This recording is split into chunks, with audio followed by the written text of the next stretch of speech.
Hello and welcome along to episode 2 of the Bunnyhop, the show that covers the riders and races of the women's pro peloton. Coming up this month, Seventh Heaven for Anna van der Breggen in Flèche Wallone, all the talking points from the Ardennes. Sophie Wright takes us around her home roads and thankfully there's not a hill in sight.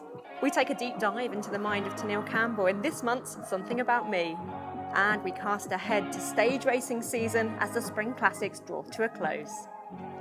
Well, it's great to be back here in the Bunnyhop studio once again for episode 2, and I'm delighted to have alongside me ex-pro cyclist, double Olympic champion and owner of a highly intelligent cat, Joanna Rowsell, and alongside us also is journalist, deputy editor of Pro Cycling magazine and Welsh cake aficionado Sophie Hurcom. Welcome both of you. Now Sophie, let's start with Welsh cakes. Essentially a flattened scone? Oh, there's just so much more than that, Bex. I mean, and I have a talent, I think, for being able to find them basically anywhere I go in the world. I think, you know, you have to have them a little bit of sugar on top and good to go. And a lot of cyclists are into their Welsh cakes. Look, if the pro cyclists like it, then who are we to argue, really? You know, just ask Gary and Thomas, he'll tell you how great they are. That is true. You have a lot of chat there to be had about Welsh cakes. And Jo, tell us about your cat, often just getting in there on the Zoom calls. Yes, I'm a student studying medicine and it's mainly been from home this academic year for obvious reasons. But my cat, Elsie, she has a far better attention span than me, absolutely loves a Zoom lecture or session, whether it's with patients, whether it's with a small group teaching session. She absolutely loves getting in there on the camera. So yeah, everyone's highlight is my cat featuring at online uni. And I know you still do a lot of TV appearances, of course. Does the cat try and get in the limelight there? Not so much yet. She seems to sort of know when it's a really important thing and sort of keeps out of the way. But no, she gets involved sometimes, but nothing that's been like live on TV so far. Well, it's going to happen now. We've talked about it. I hope so. Well, that's the most important pressing questions out of the way at the top of the show. But without further ado, let's dive straight into the race action. Well, Paris-Roubaix couldn't take place as scheduled due to the pandemic and the restrictions. But I tell you what, it's been a cracker of an Ardennes campaign. Let's take a look back at the last 2 races. Lucinda Brand, Anna Henderson and Elise Shabby formed the first serious move inside the final 50 kilometres of Flèche Wallone, leading the race up the first 2 ascents of the Mur de Huy. Reigning champion Anna van der Breggen's SD Works missed the move and had to chase, halving the 40-second advantage and shattering the bunch over the top of the climb, but still the trio persisted. Once Henderson was dropped, the breakaway was on borrowed time and Brand's Trek Segafredo teammate Ruth Winder went solo. The American champion built a lead that was good enough to take her onto the Mur in pole position, but as the 19% gradients began to bite, the chasers closed in. Van der Breggen and Kasia Niewiadoma were strongest and duked it out till inside the last 100 metres, when the Rainbow Jersey's experience and immaculate timing proved the difference, taking her 7th consecutive victory at the race. Niewiadoma settled for runners-up spot.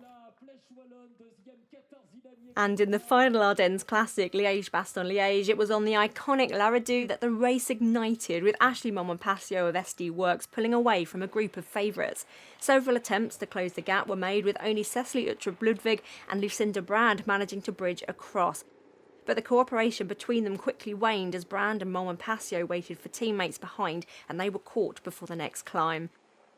On La Rochefoucauld, the pack splintered under the pace of the likes of Annemiek van Vleuten, Kasia Niewiadoma and Anna van der Breggen, with Marianne Vos and Uttrup-Ludwig being the big names to fall behind. They did manage to rejoin, but another surge from the world champion put paid to their chances, towing Niewiadoma, van Vleuten, Elisa Longo-Borghini and her own teammate Demi Vollering into the finish. A sprint for the win then, with Vollering taking her first Women's World Tour victory. Van Vleuten and Longo-Borghini completed the podium. Jo, it's been so exciting so far, hasn't it, from the classics and the action it's offered up. What is the Mur de Huy actually like to climb in a race scenario? It's far worse to ride up it in training. So if you go for a ride the day before and ride up it, that is going to be the best way to freak you out before the race, because it just feels so much harder. And also at that point before the race, you're really thinking about how your legs feel and you're thinking, have I done too much this week? Have I not done enough? When you're in the race with the adrenaline, like it goes by quite quickly. I know it sounds strange, but I really love those sort of gradients, those sort of climbs. That sort of length of time that you're putting out power for sort of suited me as a track rider. I recognise track is flat, but it's that sort of, you talk about a few minutes worth of effort. So I sort of enjoyed it, but definitely better to race up it than ride up it. Well, you mentioned psychology there, and I think, Sophie, that was a huge aspect in the race that we saw in this year's edition. Yeah, massively. I mean, Anna van der Breggen came into it as the six-time reigning champion, which is a staggering stat in itself. I mean, she's a really kind of imperious character. She barely moved an inch in those final 30k. I mean, other than her legs turning, her eyes were just fixed on the road. You couldn't get a flicker of emotion of anything as to how she was feeling, how she was doing at all. It looked like it was completely effortless to her, which I imagine it probably wasn't, but it looked it from the outside. I think to win 7 editions of a race, it's something that no rider, male or female, has done in history before in a one-day race, which says it all, really. So impressive. And Jo, when you're in that position as a rider, when you're coming in as favourite and you're going to be riding into the history books again, is that pressure, or do you think it just gave her that confidence to essentially ride on like she did? It's a tricky question. I think in general, it's great to be an underdog. It's great to be under the radar. No one's looking at you, especially in road racing where, tactics are so important. And if you can sort of move around in the bunch without somebody looking at you, that's great. That's not what's going to happen if you're Anna van der Breggen there in the rainbow jersey. Those days are long gone for her. She knows what she's doing, and it really is just focusing on that process of being in the right place and then delivering the result that you're capable of. And delivering is what she always does. And with that in mind, Sophie, let's look at the team tactics and teamwork of SD Works. Yeah, I mean, you could see earlier in the race that the other teams really tried to take it on. The breakaway that went away early on, SD Works didn't have a rider in that, and Ruth Winder was the last one that was out. And it was Demi Vollering, actually, who was the last rider for Anna van der Breggen, doing all of the work. And I think, she really sacrificed herself for her own chance, and she delivered van der Breggen perfectly to the bottom of that climb. And I mean, Kasia Niewiadoma was the rider to really match van der Breggen, but van der Breggen didn't even get out of her saddle, I don't think, until about 150, 200 metres to go, which says how in control she clearly felt and how in control the team had been up until that point. Yeah, she knew exactly what to do, proving why she's taken this 7 times, of course. But you mentioned there Vollering and that teamwork. Let's now move on to Liège-Bastogne-Liège, because we saw that teamwork play out in reverse, actually. And then van der Breggen delivered Demi Vollering. Yeah, I think that was so fantastic to see. I think everyone watching that race was rooting for Demi Vollering. She's been so close so many times. And when you're on a team like that with that many good riders, it's hard to get your opportunity. It's rare that you're going to have a world champion leading you out. And I also think it's easy to forget that Anna van der Breggen is also a world time trial champion. So when she is doing your lead out, when she is in control of that group going towards the finish, no one's going to be able to attack. And yes, it was a huge amount of pressure on Demi Vollering, but I think at that point, when you've got someone like that investing in you, it gives you that extra bit of belief. And Sophie, for Demi Vollering, not only securing that victory, but actually, paying off with the work of the world champion. And of course, when it was so close on the line for her in Brabantspiel, losing to Ruth Winder, she would have been even more happy to have finished that off to perfection. Yeah, massively. I mean, she's only 24 years old, and she was actually 3rd in Liège in 2019, which was her first year as a pro, which, I mean, it's a phenomenal achievement as a 22-year-old when she did that before. And it's a race that really suits her. She said the Ardennes are her favourite races and the ones that she really likes to target. And you could really see that in the way that the whole team, not just van der Breggen at the end, but the whole team put in that tactic. They all backed her from the beginning. They had Ashley Moulin-Passio on the attack earlier. I think they had Niamh Fisher back even before that, earlier in the race. You could see it in the emotion after she was crying at the finish. You could see how much that really meant to her and how big of a deal that was to win a race that big, that early in her career still. It really was. And talking of sprinters, they had to lose Marianne Vos. If it went to a sprint, she was going to be the rider that everybody didn't want to be there. And I think, you could really kind of see that in the tactics that they played out. And every rider in SD Works that was still there took their turn to kind of dig into Marianne to really kind of drive her down. But yeah, for Demi Vollering, you really have to deliver when your team's put in that effort. There was nothing other than first that she could have done. Well, SD Works didn't have it all their way this season so far. Let's rewind back for a moment to Amstel Gold, where Marianne Vos led in a Dutch 1-2-3 ahead of Demi Vollering and Annemiek van Vleuten.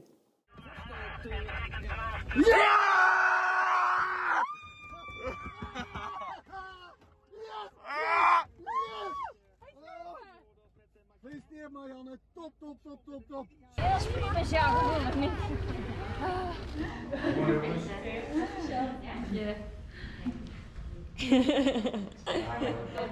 Bijzonder moment. Natuurlijk hadden we allemaal gehoopt dat we hier met champagne zouden staan, maar ja, het is toch niet zo evident zoals dan de Belgen zouden zeggen. En ik heb vooral me gespaard, zo lang mogelijk. Een beetje gegokt op een aantal momenten. En dat hoort natuurlijk ook bij het wielrennen.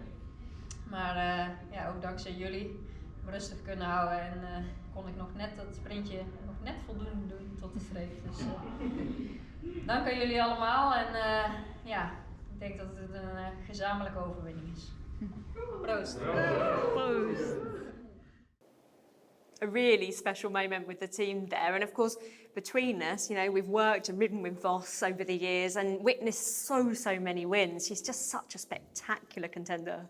She is, and what I think has been really impressive me this season and last season is just her longevity. I mean, this is her 16th year, I think, racing, which is phenomenal to still be at that level and winning the calibre of races that she still is. I mean, Amstel's a race she'd never won before, partly because it's not been a race for women for that many years, but also she's still finding race wins that she hasn't won, and kind of that's giving her these new challenges and motivation, I think, to keep going. And it seems whenever I last spoke with her, she's just really loving riding a bike, which I think you can really see that she's just really enjoying it. And when you're enjoying it, she's obviously going to perform better. And there was a moment, though, Jo, when she did the victory salute, crossed the line, and then looked to the camera as if to say, did I definitely get that? And that's been the order of the day recently, hasn't it? Yeah, absolutely. You often can't really tell. And I always think in the race, like, you know that you've got it. You know you've got the momentum. And she obviously knew quite a way before the line. She was happy to celebrate. But there was a moment where I thought, oh, I'm not sure she's got that. But she did. And, you know, how dare we ever doubt Vos? Definitely. And we're talking about this sprint like it was sort of all it came down to. But Longo Borghini, Cash and Niewiadoma up the road with a gap, 1k to go. What did you make of what happened after that, Sophie?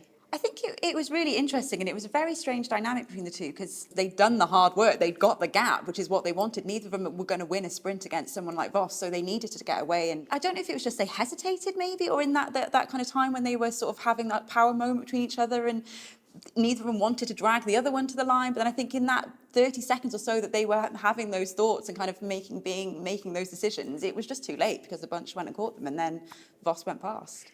And Marianne Vos was probably sitting behind like, this is playing into my hands perfectly. And that's how it indeed played out in the finale. But for now, let's step away from the race action for a moment, because after last month's leg smasher of a ride when I headed to the roads of Sheffield with Lizzie Banks, well, this month I got treated to a pan flat ride when I headed to Norfolk with Sophie Wright.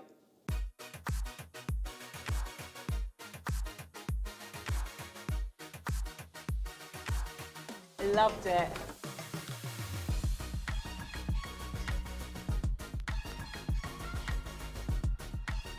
Morning. Good morning. How are you doing? Yeah, I'm good, thank you. Sun's shining. It's beautiful, isn't it? I've got loads of wasps and bees trying to land on me since I haven't stood here. I think I look like a giant sunflower. Yeah, we are the brightest things around this woodland. It's certainly bright kit, isn't it? Tell me where you're bringing me today. Well, yeah, so at the moment we are in Horsford Woods. These are my home roads, and it's lovely to be able to show you them on such a nice day. Of course, I've had a little look at the local area, and Yeah. it does look pretty flat. Yeah, it's just flat and you'll have a more relaxed ride. I'm excited. Okay, we're getting completely swamped by wasps, so Yeah. shall we go? Yeah, let's go.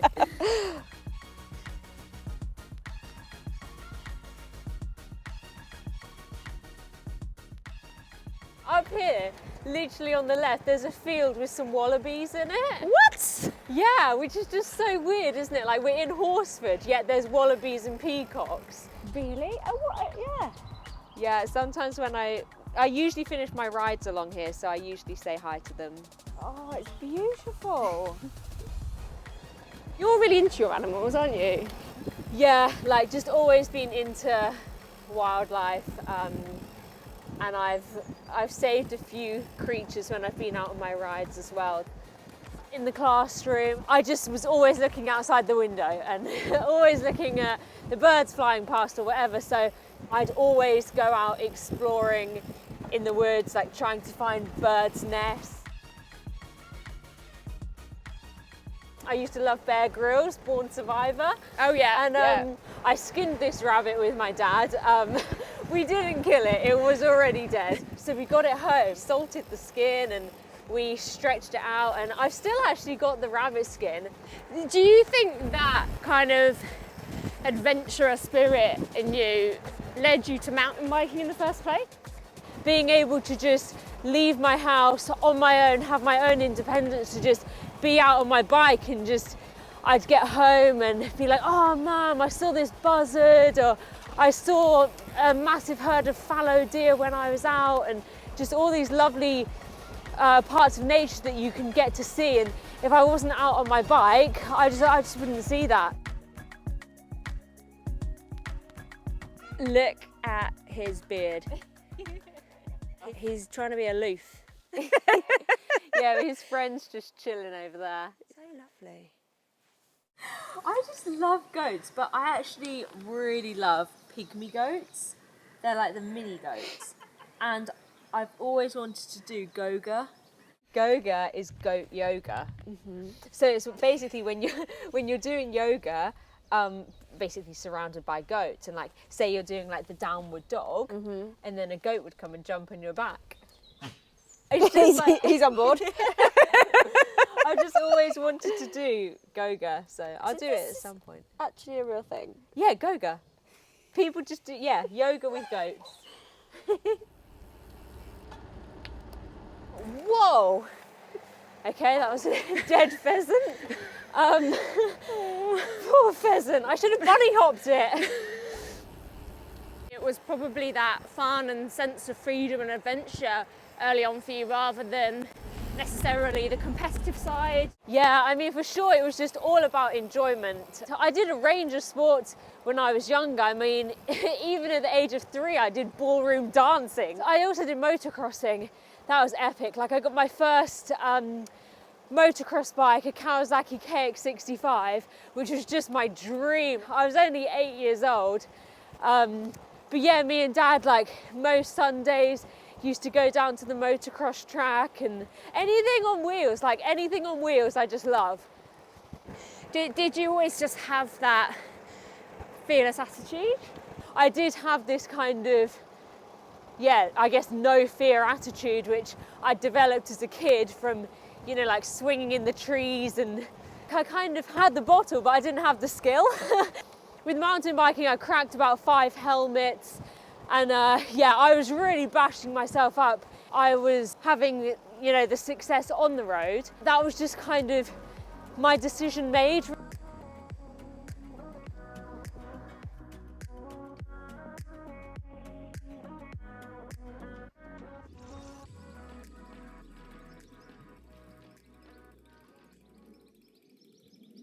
Something I remember speaking to you about, which actually really took me aback and shocked me, must have been 2017, 2018, and then you mentioned to me that you just recovered from heart surgery. Yeah, that was a really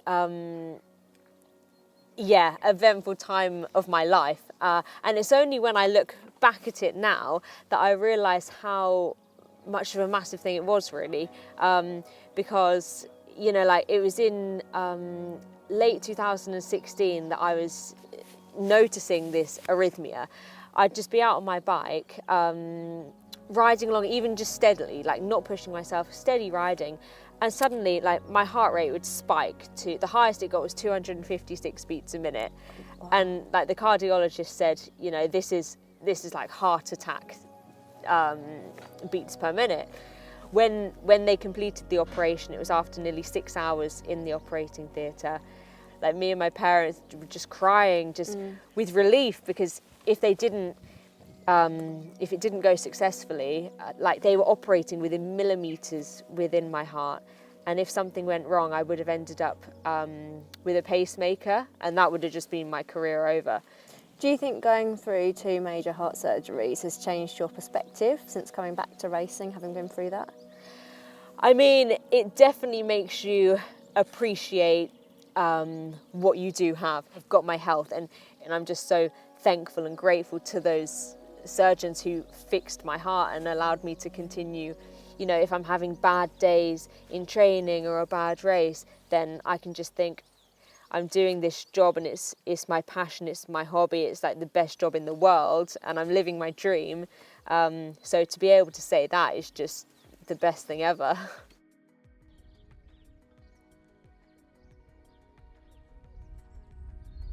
Well, this is pretty stunning. Why have we stopped here? Yeah, well, I just like to, on, you know, recovery rides or at the end of a ride, occasionally just like to sit in a field.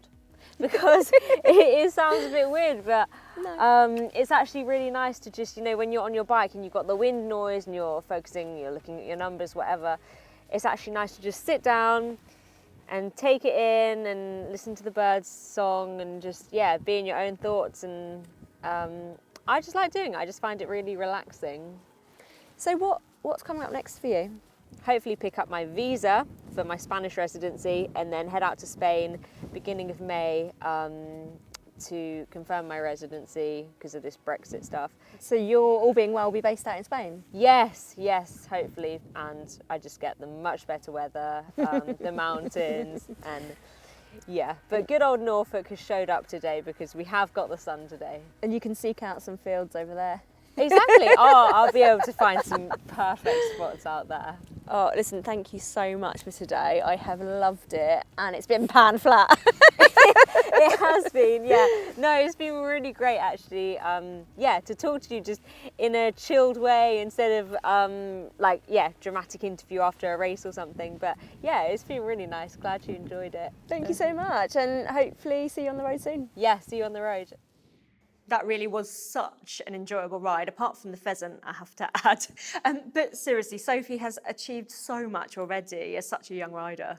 She has, and I think it'll be really interesting to see how much more she develops when if she is going to move abroad and move to Spain, to see how much the kind of change of terrain and the temperature really pushes her riding on. And I mean, riding for a team like Ale now as well, that should hopefully, you'd imagine, in that sort of setting with the stability of not having the contract worries that she had last year as well, I imagine coming in, you'd imagine that stability will really help her push on again.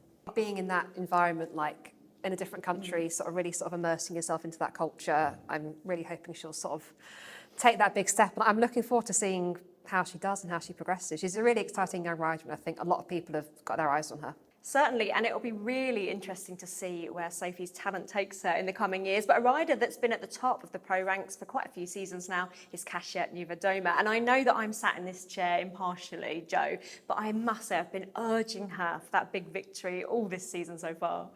Yeah, I think it's a testament to how good she is that she can get, you know, second places, podium places, and we're all saying, oh, I really wish she'd get that win. You know, she's doing fantastically. She's having a brilliant season in a lot of ways. We are all saying, like, what does she need to do? And like I said, it's a testament to how good she is that we are criticising second places because that is her level. That is the conversation we have, and I think that narrative is dictated by her because she's so disappointed to be on the podium in any other position than first, Sophie. Yeah, she is, and she's really a rider, I think, that has kind of realised how much she thrives on racing with instinct. I think she's had kind of a few seasons and periods of her career where she's really kind of got too much in her head a little bit and kind of been trying to overthink what she's doing. And actually it's when she races a lot more freely, which is when she races at her best. And we have seen her being a lot more aggressive. It's just those moves haven't worked out. And whether that's, you can criticise tactics, but in some of those races, we don't really know what else she could have done. I mean, in Flèche, she was up against Anna van der Breggen on the Mer de Huy, and they came up shoulder to shoulder next to each other. I think it just came down to legs that Van der Breggen just had that slight edge on her. And she's such an exciting and aggressive rider to watch, isn't she? She is. So one of my favourite rides by her was back in 2017 when she won the Women's Tour overall, having attacked on stage one and ridden away and stayed away for the rest of the stage solo. The problem with doing that is you can only really use that tactic once in your career, because once people know that you are strong enough to ride away from the peloton and stay away on your own, no one's ever going to just let you have that gap. They're always going to chase you down. And so you become a victim of your own success, really. And she's a sort of rider that no one's ever going to let her get a gap when she attacks. Like, people are always going to do everything they can to follow her. So it really does come down to how she got the legs to literally ride away and get those gaps again. Yeah, and I was going to say on the back of that, no one makes it easy for her, of course. No, they don't. And I think it's easy to forget that she's still only 26, I think. I mean, she's still so young in her career, and kind of have this whole expectation of it. When she sort of shot into the peloton, 4 or 5 years ago now, I mean, everybody's been kind of expecting her to be world champion. To kind of remember when she was racing in Innsbruck, there was a huge amount of pressure that everyone was just assuming she was going to win that race. And I mean, she was 22, 23 back then. And I think she's kind of, you can see when she's really kind of bared that burden of kind of the pressure that's come with people expecting big things of you, because she has won big races. Yeah, she's so animated as well, is what I always notice. Yeah, she is, and I think she really does race on instinct, and I think she's a rider that really kind of thrives on confidence and self-belief, and when she's got that, you can see that it really kind of plays into the way that she races. Like when she won Amstel 2 years ago now, it was because she really just went for it and dared and just went all in and threw everything to it, and it paid off. And she has tried to do that a few times, but it hasn't paid off. But I think as long as she keeps trying, I'm sure there'll be another win not too far away in the future. Well, of course, the Spring Classics have drawn to a close now, and Kasia Niewiadoma, along with the rest of the peloton, will be turning her attention to stage racing. And we've got the Vuelta a Burgos coming up, which we believe she'll be lining up for. This edition actually steps up now to UCI Women's World Tour status. So, Sophie, it's going to be an exciting one to see play out. Yeah, it's weird. We kind of feel like we're sort of approaching May and we haven't had a Women's World Tour level stage race yet, which seems bizarre that we're almost halfway through the season. But I think because of the pandemic and the way the women's calendar is, there's not actually that many stage races on it. And it's a race that's been bumped up to the top level this year. I think there was one edition of it in 2019 and it was 2.1 then. It's 4 stages long. It's got a lot of climbs. I think 3 of the stages end with a climb of some kind. So it's really going to be one that suits the climbers that love those rides. And Jo, I know this might sound like a pretty obvious question, but of course the Spring Classics, very, very different in dynamic for the peloton than a stage race. From your point of view, what is that switch in the season? What does that look like? Yeah, very different feel coming into stage races. So the one-day classics, huge amount of pressure, all or nothing on the day. When it comes to a stage race, you don't have to worry so much about how your legs feel coming into it. You can sort of ride yourself into the race. I always think the whole peloton's a bit more settled. Like day one is a little bit tense, but then you've got obviously a few days racing against the same girls and you do sort of relax into it. And I think the whole feel is very different. And there's also the mix of going for stage wins, going for overall, going for jerseys. Like there's always something worth fighting for. And I think that's quite a nice sort of more relaxed feel than a one-day race where it is, all on the line, first person over the line wins, that's it. There's a lot more to play for in a stage race. So I quite like this part of the season. I wasn't particularly good at stage racing myself, but I quite enjoyed them anyway. And I know that we don't have exact confirmation of who will line up from which team at the moment. We're speculating a little bit, but presumably some key contenders. Yeah, you mentioned Niewiadoma, who I think is hopeful of going there. And I think Lizzie Deignan is another team leader who is possibly going to be on the start line, as well as Annemiek van Vleuten, riding for Movistar, a Spanish team. I mean, she's probably going to go in as a favourite. The Spanish team are going to want to win a Spanish race, especially a World Tour stage race now like this one is. And a few climbs that we've been taking a little look at. Yeah, I think each stage has at least got 2 or 3 categorised climbs, at least 2, and I think 3 of the 4 stages end with a climb. The last stage in particular finishes with the same climb that they use in the men's edition of the Vuelta a Burgos, which I think goes back to the 60s or something like that. It's probably it's usually where the GC gets decided in the men's race, so I would imagine it would be exactly the same in the women's race on that last day, on that last climb. Yeah, I think it's going to be an exciting addition, especially with that step up in status. Yeah, definitely. And also we've got the Olympics hopefully coming up this summer, and it's a good opportunity for those favourites to have sort of multiple goes racing against each other. And you've got the whole idea of who's going to be the team leader for certain nations as well. So I think we're really sort of, when we come into stage race season, really starting to sort of gear towards that big summer that we're hopefully going to have this year. Okay, time for a change of pace now, because next up we have the sometimes quirky, often funny, always revealing something about me. And this month we're delving into the mind of Teniel Campbell.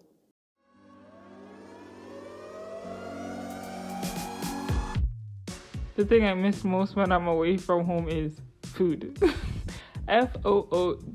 Food, always.